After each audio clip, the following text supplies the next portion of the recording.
Welcome to another episode of Elaine A. Power's Reptile Side Chat.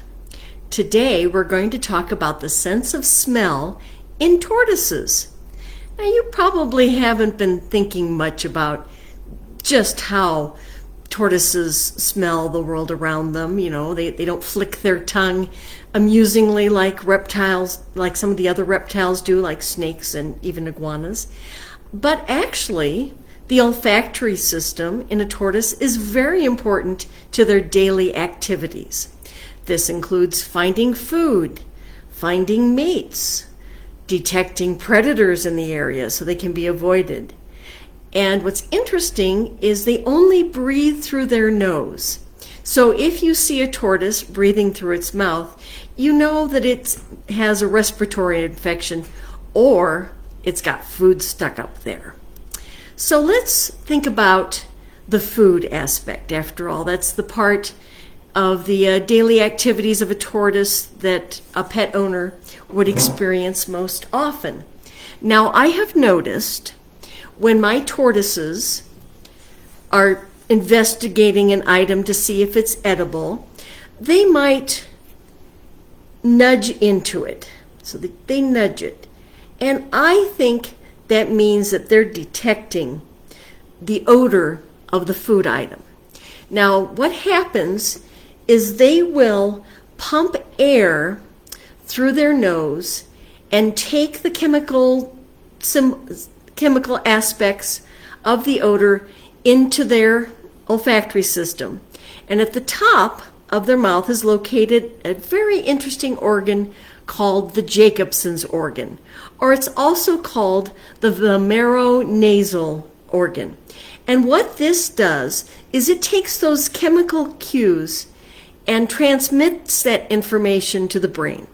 And so they can say, oh, okay, that's a strawberry. I think I might want to eat that strawberry.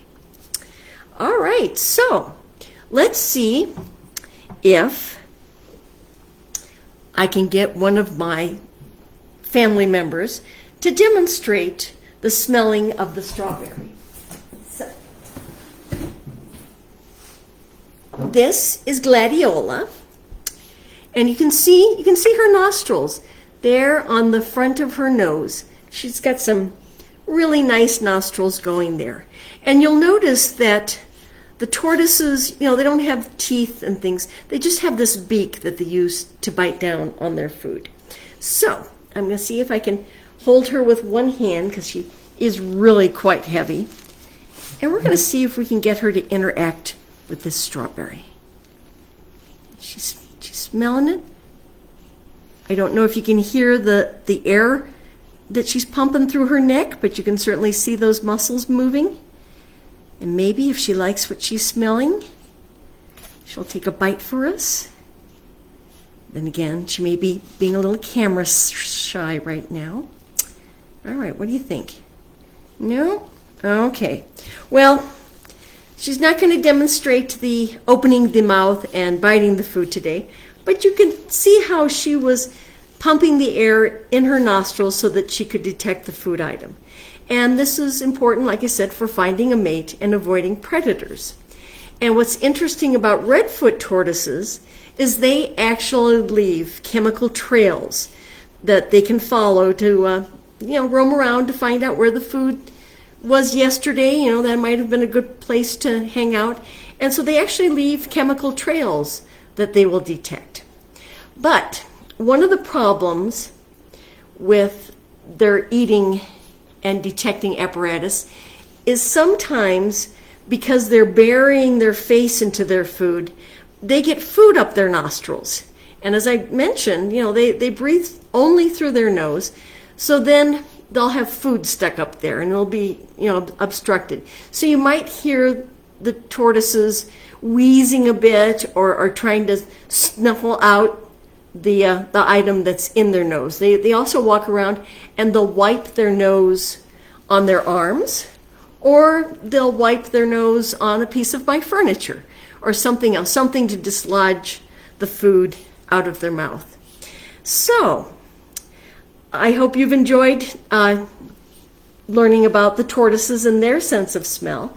Now, one of the differences between a tortoise and, say, something like a sea turtle, because, how would a sea turtle be inhaling chemical cues from their environment, being submerged in the ocean all the time? And they actually have barbels. These are our little hair-like protuberances underneath their chin. And so that's how they detect the chemical cues in the water. But fortunately, the tortoises, being up in the air, as you know, tortoises are not found in any body of water.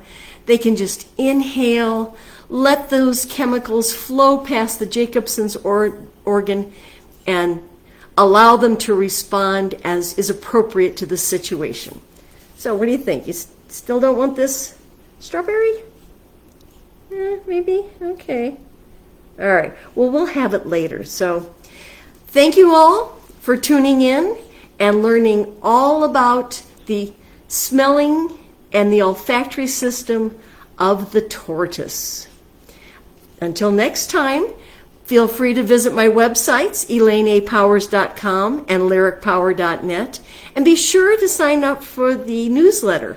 It's not sent out very often, but it contains lots of interesting information. So, bye from Elaine and Gladiola, the red-footed tortoise, until our next reptile side chat. Thank you for watching, and don't forget to like, comment, and share, and subscribe. Every time you comment or share one of my videos, it helps me make more videos. And the more videos I make, the more people we reach.